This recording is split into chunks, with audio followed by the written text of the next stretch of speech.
for the sign of Sagittarius. Hello and welcome to my channel. So, Sagittarius, we have I let go of the shadow of the past by seeing someone for the first time with the eyes of love. And then we have presence. On the flip side of the presence card, it says bring your mind into the present moment. Now is truly the only place to be. So what these two cards are basically saying is that when you let go of the past, or there could have been a situation or a person that you finally let go of, and it was a great experience to release this person, because the first time, it was the very first time that you could actually not despise that person or resent that person, but for the first time you could actually see this person with the eyes of love, instead of hating them for any mistakes they made. And who knows what happened, maybe you got forgiveness, or maybe they forgave you, but it was a relief to finally let go and feel love for whatever person that you were dealing with. And being that presence is your other oracle advice, this experience, it brought your mind into the present moment, and you realize that now is really truly the only place to be, and it was the best place for you to be, and you knew that letting go of a situation was the thing to do. So that is your oracle advice. So let's move on over and take a look at the recent past. Now we have the High Priestess, and then we have the Three of Cups. So with the High Priestess, it's a very spiritual card. It could have some sexual overtones. It can mean that you're in a phase where you could have been, in the recent past, you could have been more physically attractive to others. Now this card is tied to the moon, to femininity, to inspiration. This would have been a time to rely on your intuition and your inner knowledge rather than your conscious mind or intellect. It would have been also important for you to pay attention to your dreams at that time. So keeping a dream diary or a journal would have been a good idea. Now, when you're asking questions about love and relationships and you get the High Priestess, it's a magical, mystical time for love, for anyone interested. If you're a woman, you could find people literally throwing themselves at you. The problem is that you'll attract both the good, the bad, and what do they say? The good, the bad, and the ugly. So it's not going to be, well, it would, since we're talking about the past, it wouldn't have been easy to tell which is which. Also, you probably had the power of femininity at your disposal at that time. And at first glance, it probably seemed great. So this High Priestess, it's paired with the Three of Cups. Now this Three of Cups, it's considered to be a card about reunions. But this is not always a romantic union. Not always, but it could be. It's a reunion in its broadest sense about running into someone or something that you've been away from for a long time. It's considered to be a happy reunion and very upbeat. It can also mean celebration, your own or someone that you care about, such as a celebration around a new baby, wedding, or any happy occasion. Now when the Three of Cups talks about love and relationships, This card, it can mean a reunion with a long-lost love. It does not always indicate that. So, to decide whether it fits that interpretation, well, you have to see what the rest of the reading is, and then you can determine that. But if you're single, Sagittarius, we have some single listeners, the most likely interpretation is that you'll meet a likely love soon. Someone who really fits the bill of the person that you've been looking for, and that this person probably will be a new love. If you're if this is for the single listeners, and it probably someone, well, it's probably a new love and not someone that you used to be with. Once again, that part is only for singles. So if you're not, well, I guess you will be single, but this card is about rejoicing, happiness, friendship. Okay, so with these two cards paired together for your recent past, we have the High Priestess and the Three of Cups. And they're basically saying that this High Priestess could be someone that was coming toward you at that time, or someone that you knew, or it was just basically a magical, mystical time for love for you, and a lot of people were attracted to you in the recent past. And with that came along probably more than one reunion, a lot of get-togethers, and a lot of celebrating. People were drawn to you, they were attracted to you, and you were probably invited to a lot of different events and occasions, happenings, and a lot of affairs of different types. So it was a time of rejoice, happiness, and friendship in the recent past. So let's move on down to the present time. We have the Queen of Cups, and then it's paired with the Lover's card. Now this Queen usually indicates a woman who will be very helpful to you at this time. She reminds us to bring love and compassion to our work, and that's possible even if we work in a factory with objects all day rather than people. Also, things are probably better in your working world when this card appears in your reading. It's probably better, much better in your working world than you're realizing. Now this Queen of Cups is paired with the Lover's card. The Lover's card is associated with the astrological sign of Gemini, the twins. It's possible that you're feeling ambivalent about a relationship or a situation in your life.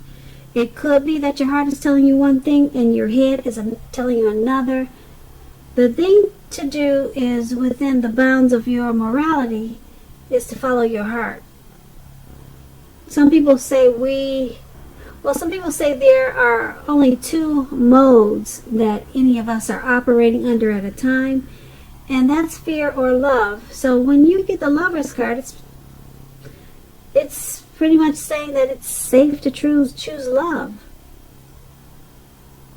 So with these two cards paired together for your present time, the Queen of Cups and the Lover's card, there's a lady, a woman. Could be your mother, could be the person that you're dealing with, it could be your sister, a relative. She's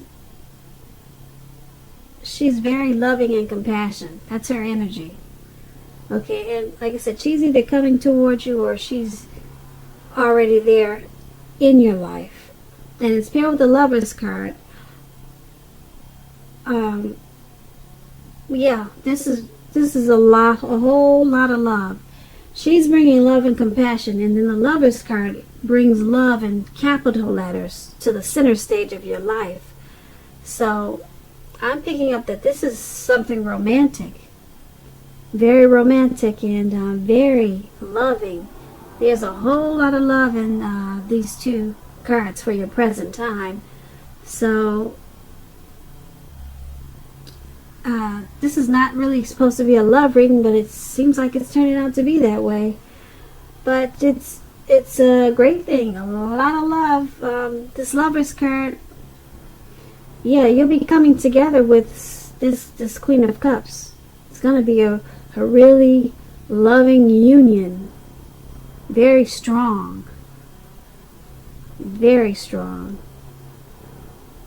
So that's what we have for you at the present time. So let's move on down and take a look at the challenge. We have the King of Swords. And the King of Swords is paired with the Ace of Swords. Now the King of Swords stands for a powerful, opinionated, forceful man in your life. He will often, but not always, have hair on the darker end of the spectrum. You could be tempted to think only about how things affect you, especially if this card is not representing a man in your life. So consider the feelings of others before you act at this time. This King of Swords is a very forceful energy. You may not be able to get this man in your life to change his mind or to do what you want.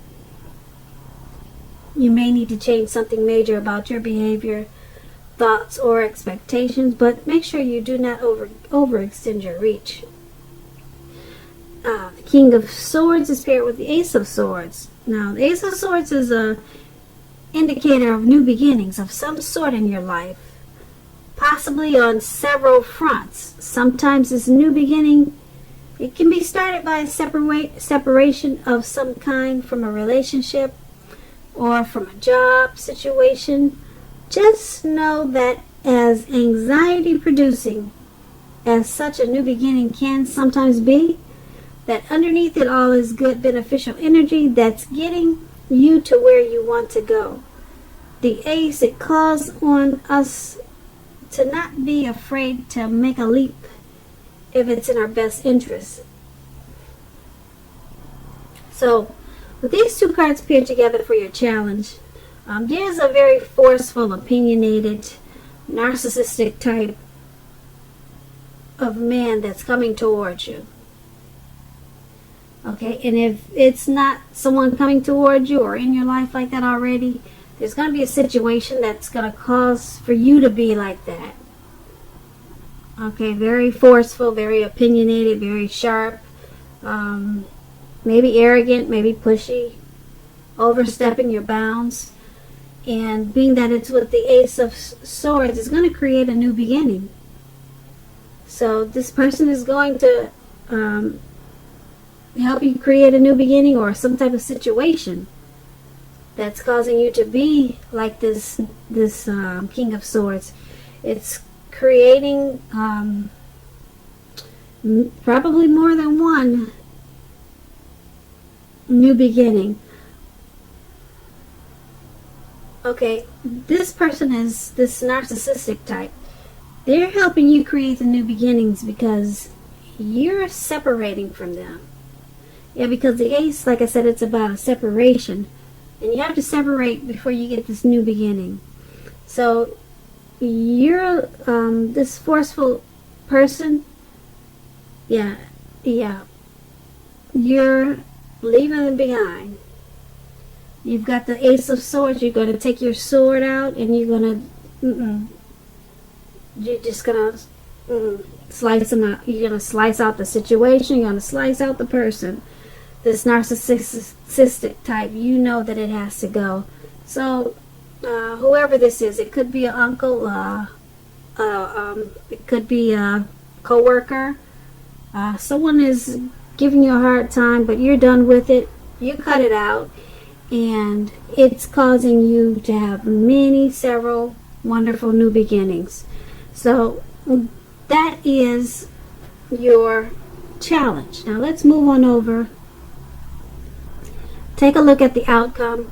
We have the Devil card, and then we have the Fool card. So, the Devil card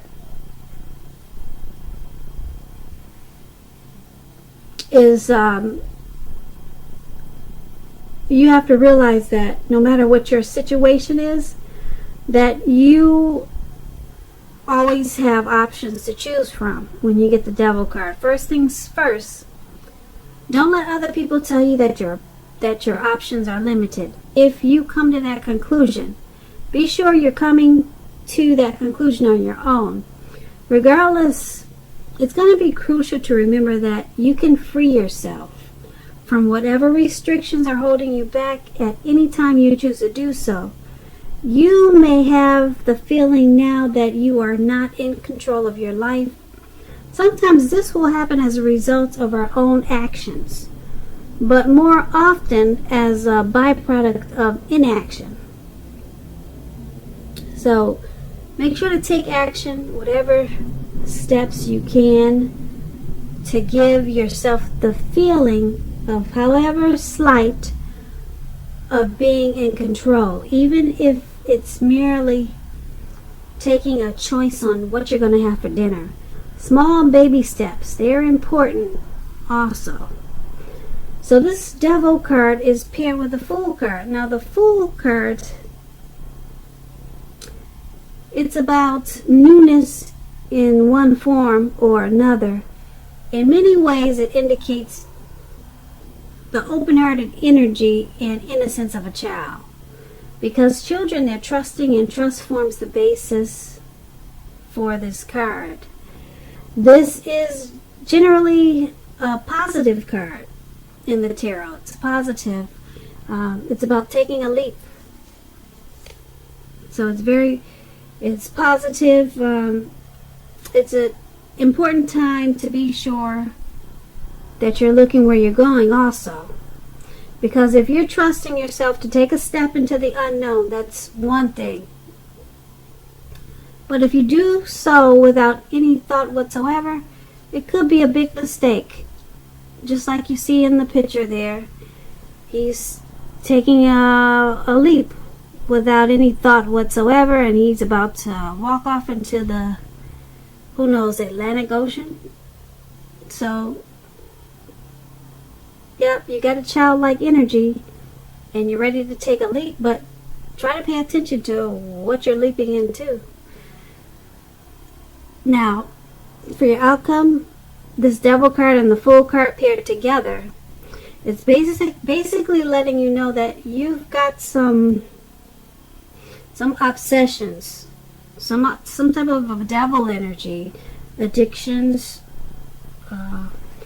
sexual lust, greed, envy, devil energy. You know what that is.